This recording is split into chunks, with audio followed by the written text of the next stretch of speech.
Hey fellas, welcome to another exciting episode here at Prime Model Works headquarters, and this is going to be a little bit different video than what I normally put out. This is more or less a show and tell of Tamiya's 1/48 scale F4 Phantom. Now, it's a great kit.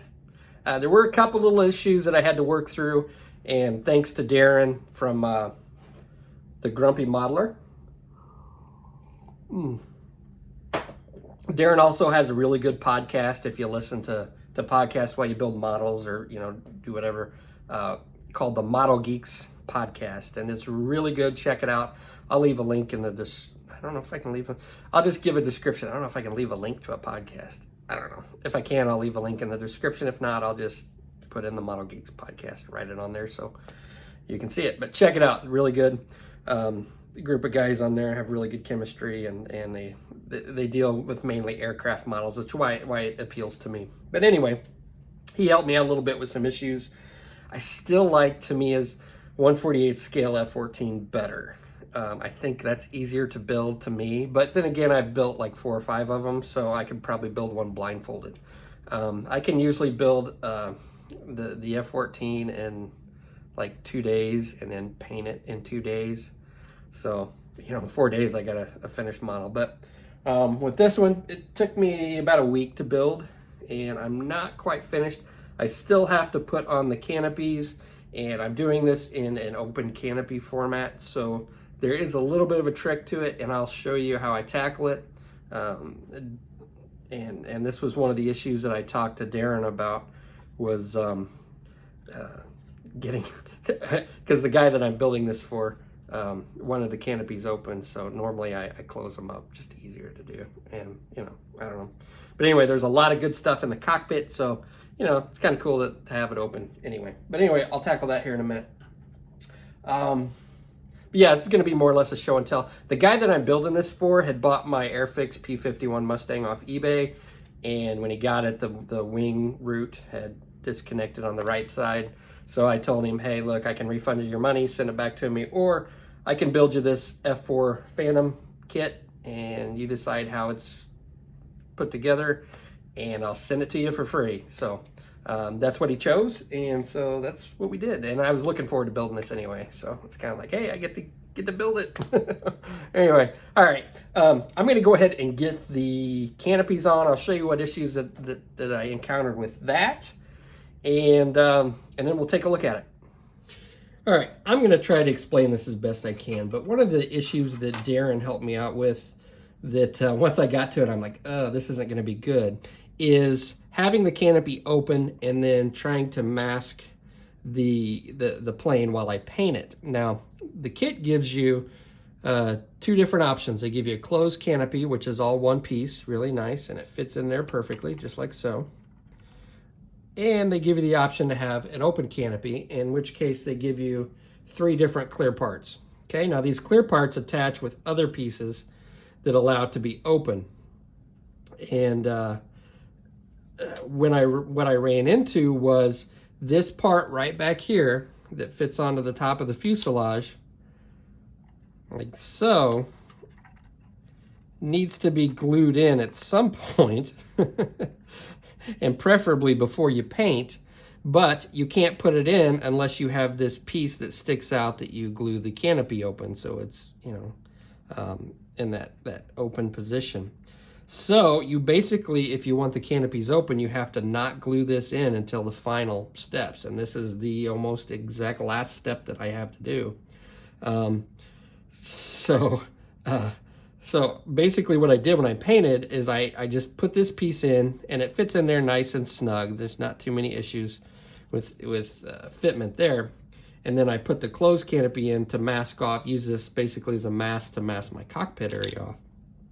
And then when I'm finished painting, just like you see right now, I have to glue this piece in. Now with extra thin, it's going to mar the paint. So that's an issue. So I have to be really careful with gluing this in. And Darren suggested using like the Revel, I forgot, Contacta cement, I guess the stuff that's in like a little dropper. I don't have any of that, and I'm just going to use this thicker Tamiya stuff. And I'm going to try to put this on here. Just like so. Oh no, son of a bitch. Ugh.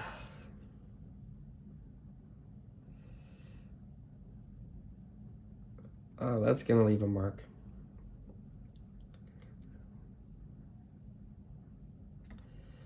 Oh, that's not gonna be good. Let's see if I can. This kit is pissing me off. Now I'm gonna have a mess here, I have a feeling.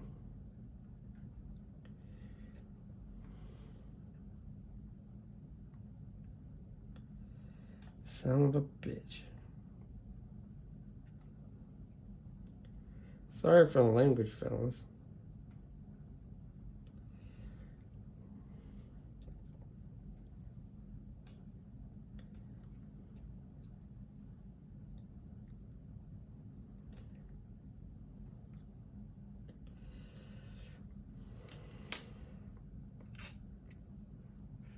All right, guys, crisis averted. Oh, sorry for my emotional outburst, but yeah, this is the only issue that I have with this kit, really. I don't know. It's a small thing and such a, you know, with such a good kit, but you know, it is what it is, and I think it's okay. Look, I didn't have any spuge that I thought I was gonna have. And what happened was, if you didn't catch it, I put a little too much on that little piece that jutted out there on the inside, and I just scraped away what I could with my brush and then let it dry just a little bit, and then I put this down. So no spuge. I'm really happy with that. I don't need to use Tamiya extra thin.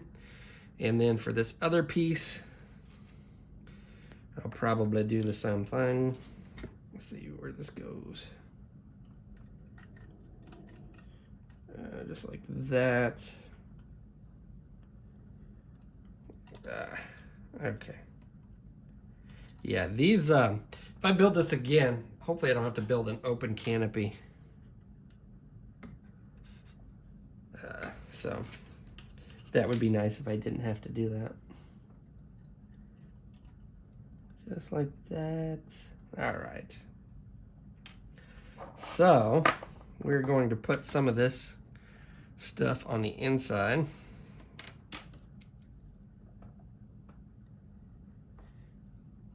Right here.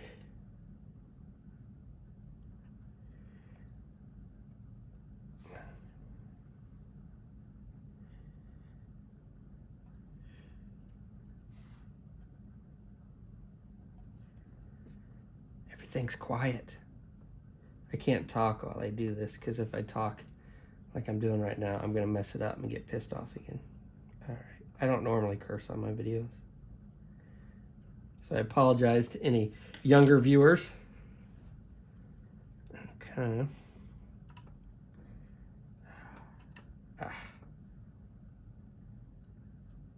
What a complicated thing here.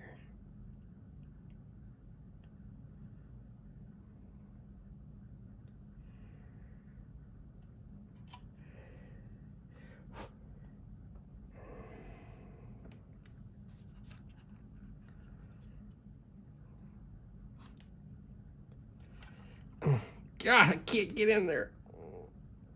Okay. Oh, I think I'm in the clear, guys. I think I'm in the clear. Just hold it down for a little bit. Hopefully that stays. No, son of a... God damn it.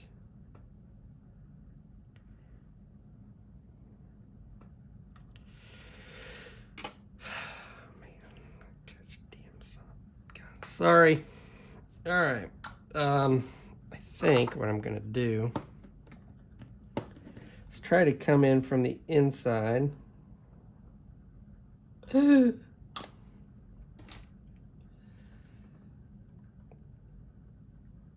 right, that'll kind of work, I think.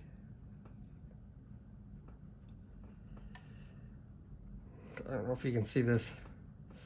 I can't move.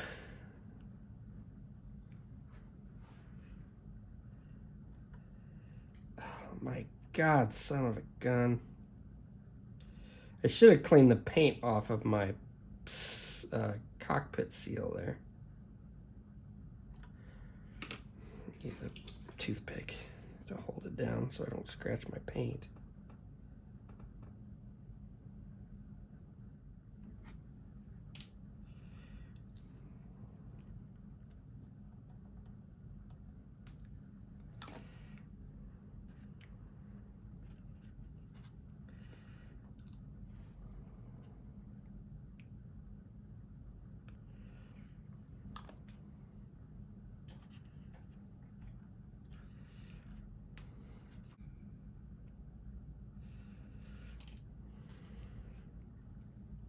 All right, so a little bit of extra thin. Ah, darn it, I'm gonna break some off this darn thing. A little bit of extra thin right there and right there. Didn't seem to mess with the paint too much, and then right there and right there seemed to work. And unlike me, it would probably be best to scrape off your paint work right where that sits on the sill, and it'd probably stick better. But I'm a moron, so I didn't do that. But anyway, there we go. I'm going to set this aside and then get all the ordnance and stuff on it, and then we'll take a look at it. All right, fellas, let's take a look at this. And the owner wanted it with the wings in the folded position with the canopies open and on a carrier flight deck. And let's get a closer look at it. There we go. It's finished. And proud of this one. Here's the underside, and I'll flash up pictures here in a minute. The pylons are all magnetized, so they go on here. They only go on, they've got a right and a left side, and I've got the polarities mixed up, so this pylon will not fit over here and vice versa. And the same with the outer wing pylons. Now, they give you the option of having fuel tanks on the outer wings. I just didn't like the look of them, just big and bulky and dumb. And I've got the main tank on here. So I just went with that. And then you've got the Sparrow missiles up here, like so. The horizontal stabilizers move, like that. And then this thing fits perfectly. The tail fin here, it just pops off just like that. And there's no glue necessary. There is a little bit of a trick putting it on. You got to put this little tip in there first, like so, and then push it down, and then it, well, got to maybe put it in there just a little bit deeper. There we go. So there's a little bit of a trick putting this in, but it fits in there perfectly. No seam whatsoever. Look at that. Oh, it's gorgeous. And no glue. I mean, you could glue it to that piece, but it's really not necessary. Very well engineered kit, other than the cluster that you saw that I had, which is probably just because I'm inept. But, you know, with the open canopies is rather difficult. I found it to be. Next time I build it, I'll probably build it in flight on a stand with the canopy closed and pilots in it. They do give you pilots for this kit, so that's a plus. So there we go. The carrier flight deck, what I used for the texture was stuff out of a spray can called this Rust-Oleum multicolored texture. And that's the same stuff that I use for my space shuttle fuel tank, if you saw that video. Really cool stuff. It gives it a real nice texture. I was going to do something else with these tie downs out right here. You can get photo etch, but with mailing this, shipping it, I imagine they're going to just fall off, and I didn't want to, like, you know, wait for them to get here. So I just left them. I tried painting them to make them look like tie downs, but it just looked like garbage. So I just opted to leave it gray. And from a distance, it looks all right. You know, obviously when you look up close, they're not actually tie downs. They're just circles. But the decals, Tamiya decals, just are deplorable. So what I ended up using were these furball decals. Oh, they're so good. They don't give you all the stencils and stuff. They do give you some, like these no-step stencils and no-push stencils, but they don't give you all the little stencils that go on it. I did use some on the bottom from the Tamiya, but they're so thick and ugly, and I hate Tamiya decals. But yeah, if you're going to build this kit, Furball, I don't know if they have any of these in stock. I think Darren told me that they had sold out, but you might want to check Furball Aero Designs and pick up a set of decals. So anyway, that's it. We'll take a look at some pictures. I appreciate you watching, and I'll catch you on the next episode when I actually build something on video.